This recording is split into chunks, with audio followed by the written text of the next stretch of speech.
Hello, everyone. Welcome to Cass in the Background, and I am, you guessed it, Cass.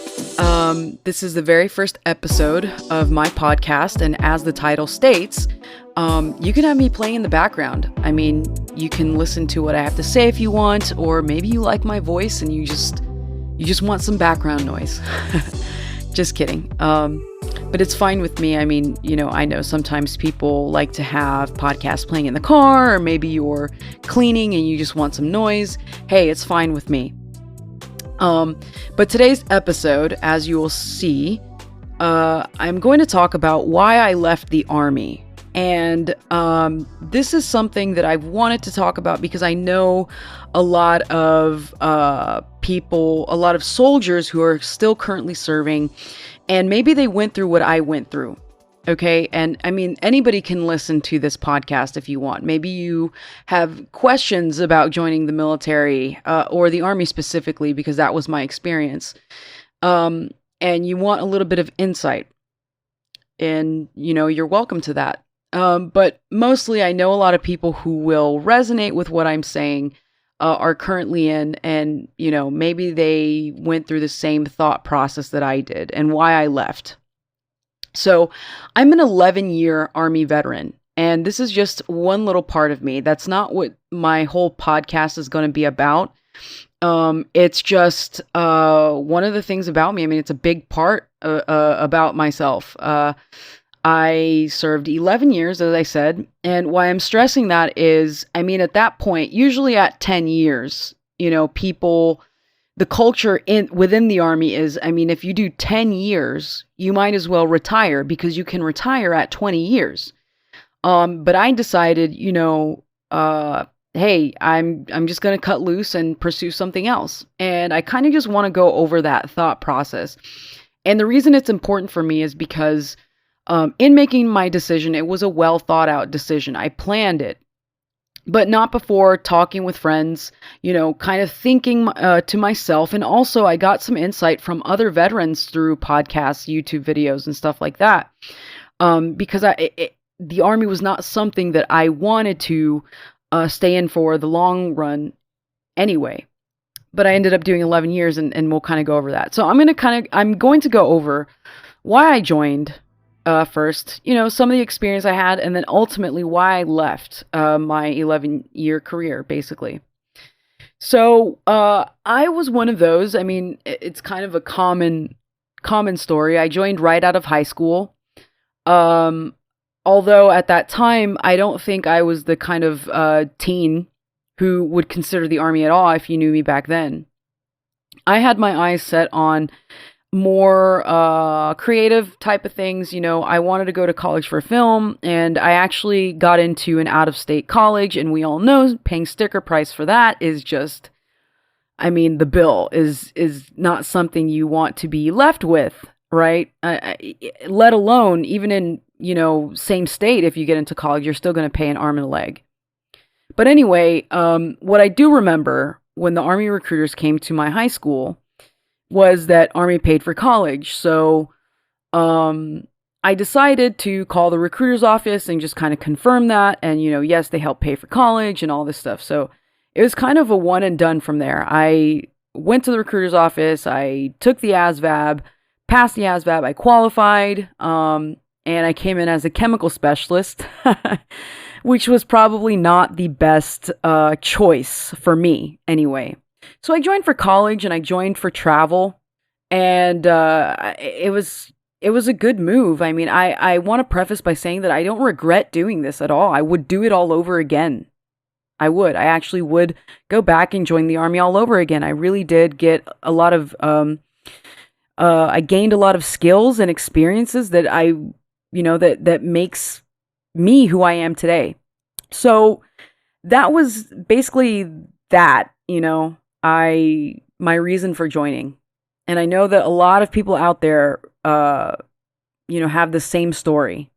And I actually left as an Army recruiter, by the way.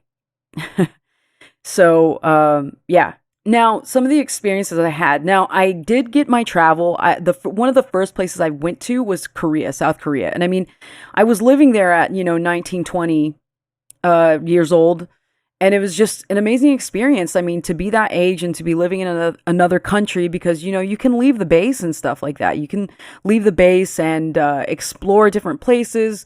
Now, at that time, we had a curfew, though, unless you had like a pass. So you could go out, but you had to be back by a certain time. And I mean, it was like 1:30 in the morning, something like that, 1 in the morning. So not too bad. It was just great. I loved the culture. I love that the Army gave me this experience. And I met some really amazing people in my time in the Army. I mean, people that in every duty station that I still talk to this day. And I also came in and started what I had set out to do, and that was starting my college education. It was online, of course, because I was working full time. So I'm fortunate that I was able to do that. And so even though I had other goals in mind and the Army was not something that I wanted to do 20 years, I was so young. I was just kind of in this state of, the benefits are good. I'm traveling. Maybe I can do this for 20 years. Okay. That did come into my head. That idea came into my head a couple of times, even though I didn't really have what I would call job satisfaction. I actually did not like my job as a chemical specialist. That fact probably played a big role in my decision of wanting to get out, because the Army in itself is not easy. I know there are people out there still serving that know exactly what I'm talking about. I just feel maybe if I enjoyed the particular job that I chose, maybe this would be different, but I just didn't find purpose in the job. My job was more so of, I would call it a jack of all trades. This doesn't happen for every MOS meaning job. This doesn't happen for everybody, but it was kind of one of those, I just felt like I never knew what I was doing when I was going to the next company. They would use me for something, that I was never trained for. So I think that played a big part of my unhappiness.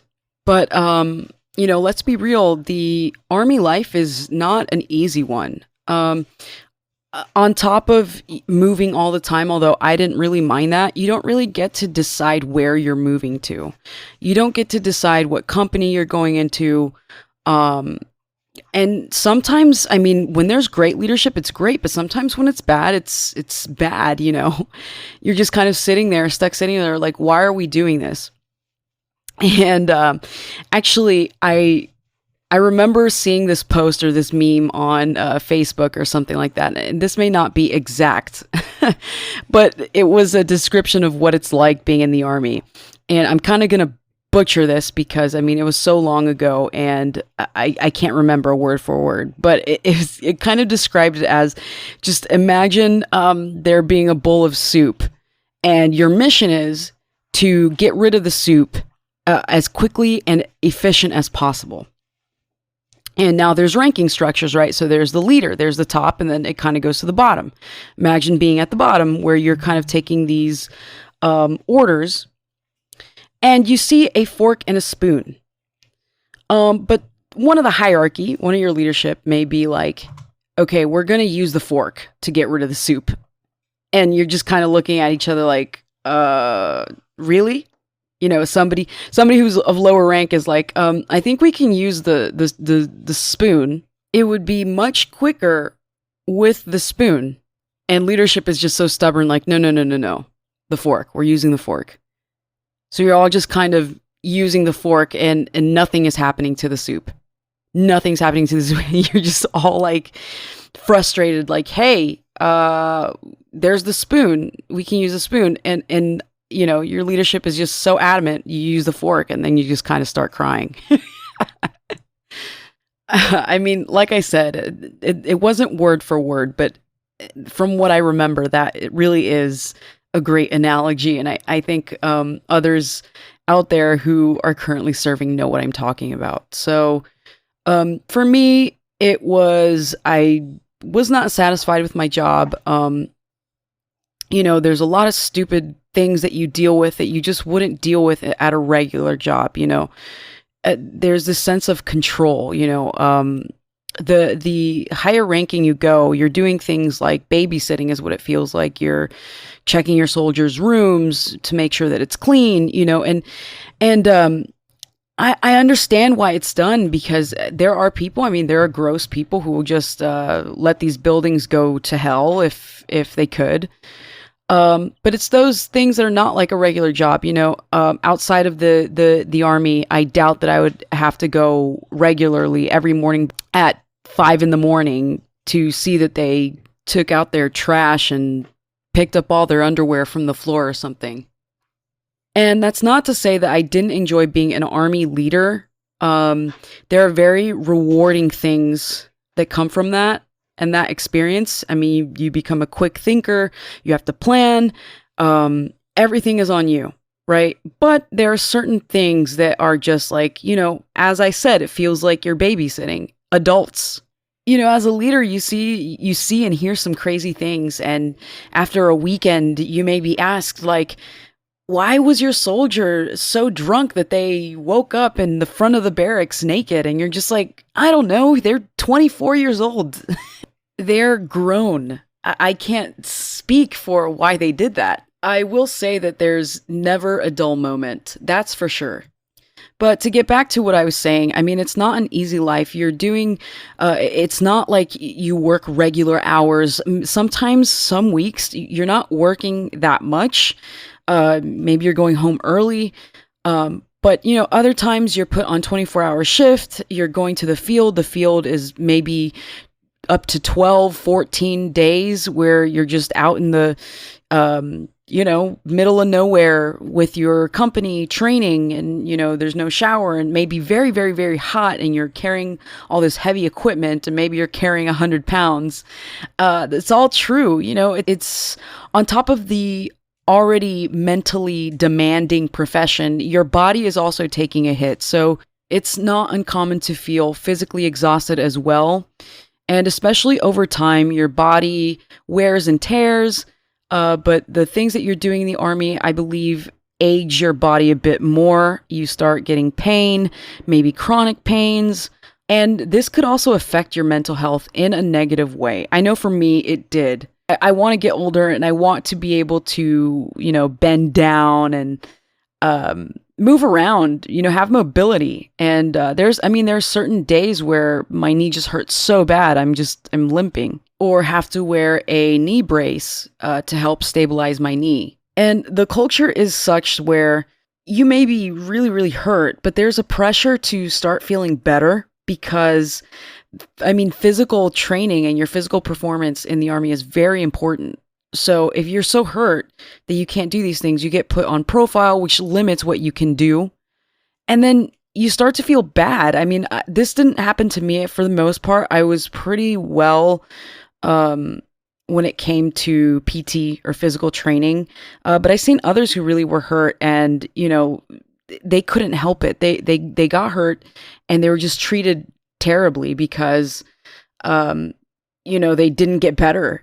But you can't help these things. Although there are some people that do malinger, I know, there are some people that do fake it, but sometimes the pressure is just so great for something that you can't help. And that can be very stressful in itself.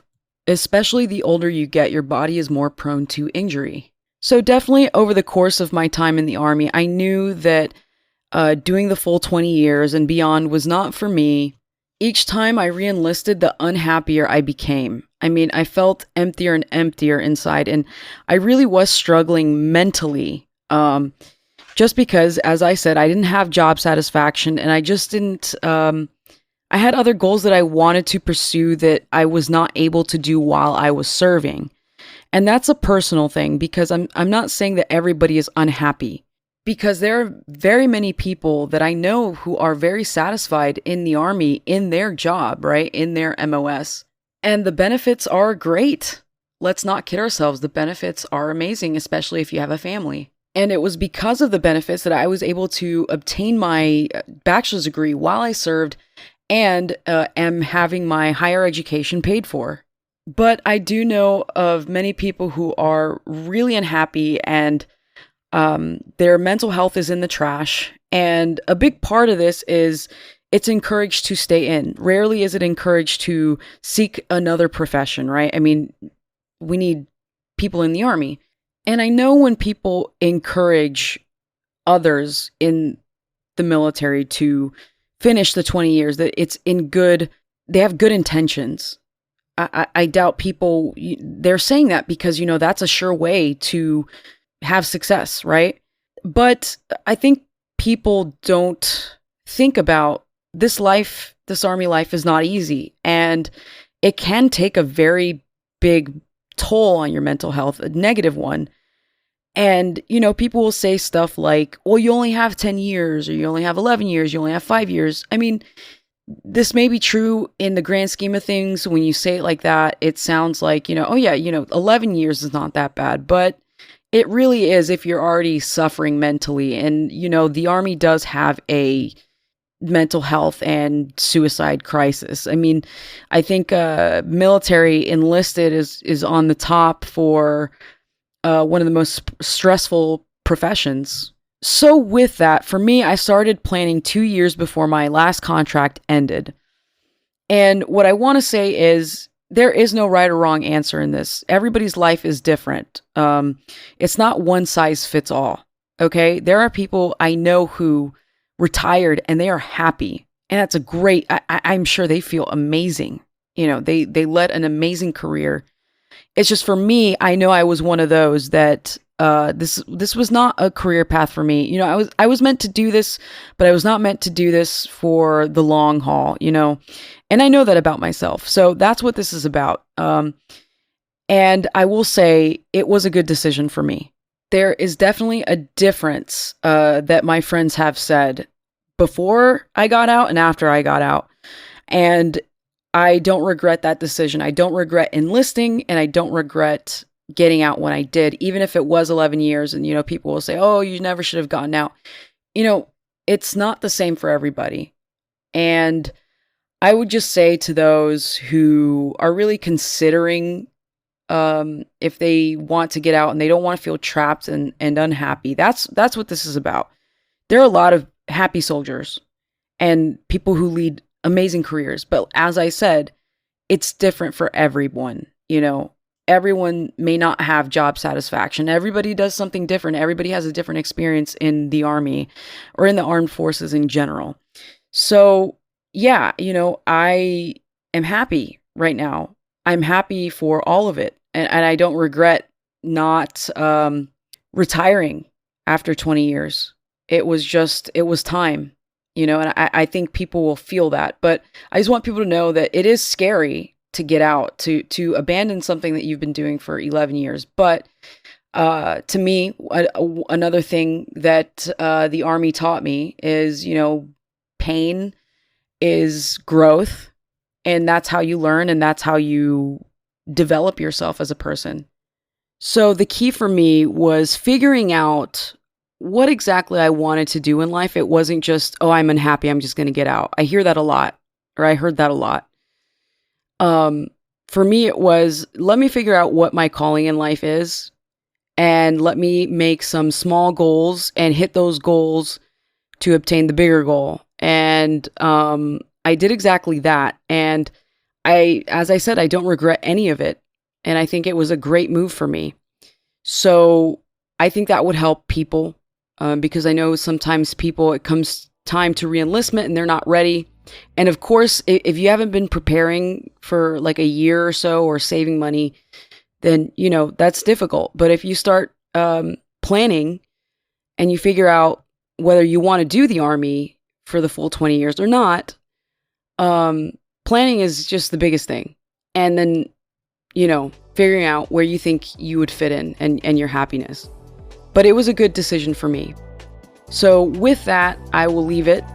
I will leave this, and I appreciate those of you who tuned in to listen to what I had to say. And I'll see you next time.